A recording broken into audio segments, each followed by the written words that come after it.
연고자가 없는 사망자가 10년 사이 3배 넘게 늘어난 것으로 집계됐습니다. 20여 년 전 외환위기로 인한 가족 해체와 사회적 고립의 영향이 뒤늦게 나타나고 있다는 분석인데요. 이렇게 되면 이번 코로나19 위기로 인한 영향도 수십 년 뒤에 나타날 수 있다는 얘기입니다. 김혜린 기자입니다. 재단 위 영정사진이 하얗게 비어 있습니다. 다만 배와 사과, 곶감만이 정갈하게 놓였습니다. 무연고 사망자를 위한 공영 장례입니다.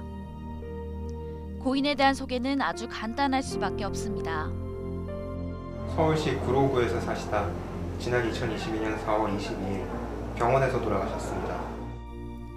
무연고 사망자는 연고가 없거나 연고자를 알 수 없거나 연고자가 시신 인수를 포기한 사망자를 일컫습니다. 2012년 1,025명이었던 무연고 사망자는 지난해 3,488명으로 집계됐습니다.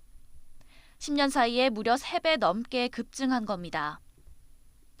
무연고 사망자 10명 가운데 7명 정도는 연고자가 시신 인수를 거부하거나 포기한 경우입니다. 공영장례 조례가 없는 지자체에선 대부분 장례 절차도 없이 바로 화장됩니다. 연고자분들이 시신 위임서를 작성하시게 되는 이유는 경제적인 어려움이죠. 장례가 자본의 유무에 따라서 누군가는 할 수 있고 누군가는 할 수 없다라는 건 저희는 인권의 영역에서 봤을 때 개인의 존엄이 훼손된다고 보기. 최근 10년 새 무연고 사망자가 급증한 건 지난 1997년 외환위기의 영향으로 보입니다. 당시 실직에 이은 가정해체를 겪은 세대가 수십 년 뒤에 세상을 등지면서 무연고 사망자 수에 영향을 미쳤다는 분석입니다. 이렇다면 코로나 위기 영향도 수십 년 뒤에 나올 수밖에 없습니다. 경제적 어려움에 인간관계 단절까지 더해지면서 고독사 가능성이 커지고 있기 때문입니다.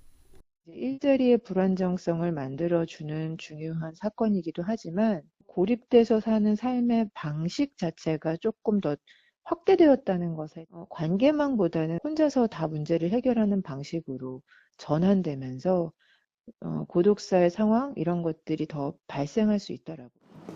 수십 년 뒤 일이라고 미뤄둘 게 아니라 지금부터 대책 마련을 서둘러야 한다는 목소리가 나옵니다.